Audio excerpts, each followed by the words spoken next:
விஜய், விஜய், நீயா எப்ப வந்த? ஆமா, நேத்து ராத்திரி நீங்க எப்ப வந்தீங்க? அது சரி, நேத்து ஒரே ராத்திரில 5 ரவுடிங்கள ஒருத்தர் கொலை செஞ்சிருக்கான், தெரியுமா உங்களுக்கு?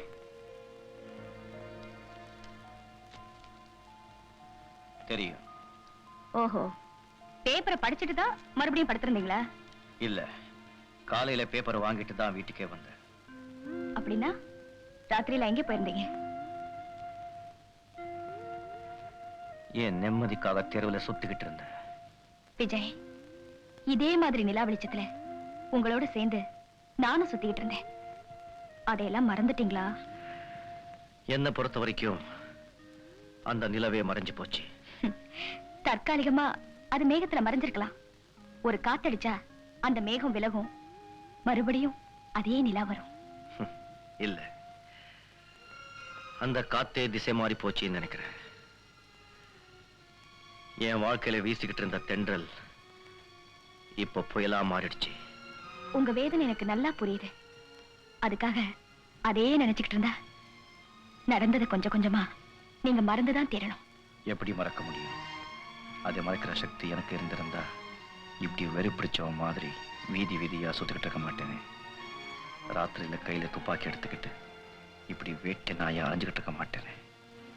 உமா, இதெல்லாம் உன்கிட்ட சொன்னாலும் அதை உன்னால ஜீர்ணிக்க முடியாது. என்னை மன்னிச்சிடு.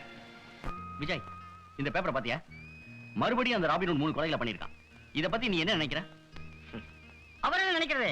நான் சொல்றேன், இது ஏதோ ரவுடிகளுக்குள்ள ஏற்பட்ட சண்டை தான். என்ன சார், நான் சொல்றது சரிதானே?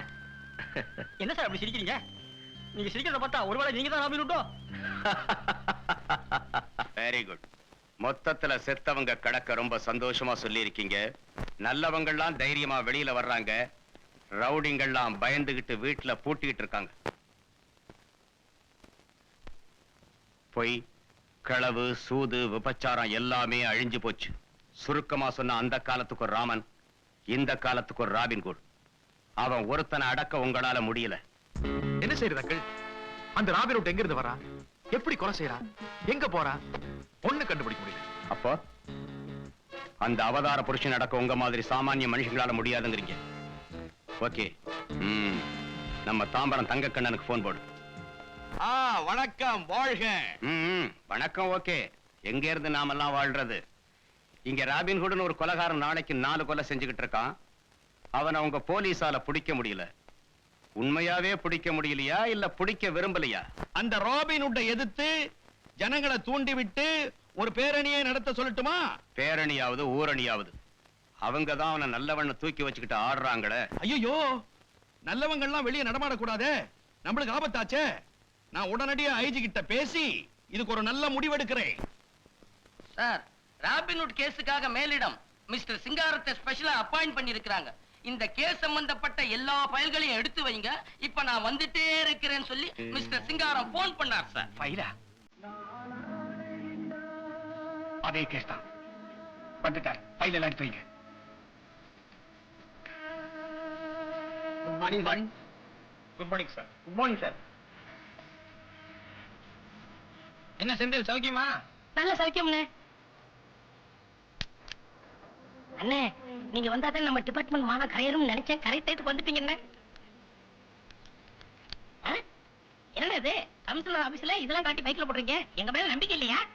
நான் அடுத்தவங்கள நம்புறவன் தான்ப்பா. இருந்தாலும் நானும் எச்சரிக்கையா இருப்பேன்.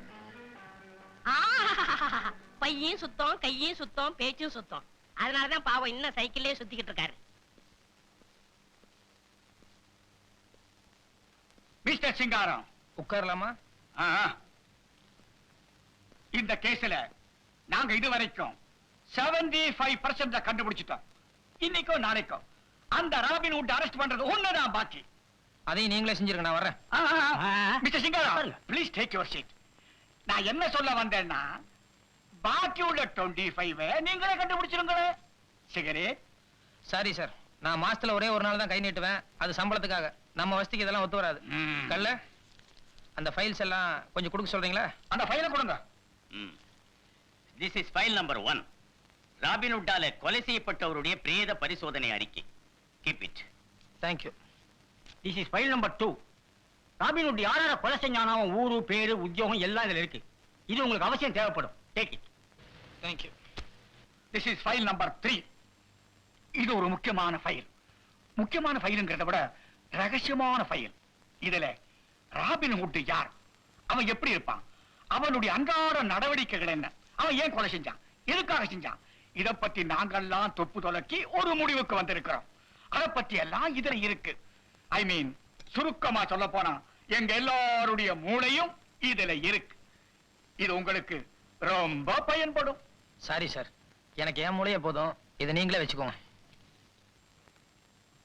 மிஸ்டர் இருங்க, இந்த கேஸ்ல உங்களுக்கு உதவியா இங்க இருக்கிற எந்த ஆபீசர் வேணாலும் நீங்க யூஸ் பண்ணிக்கலாம்.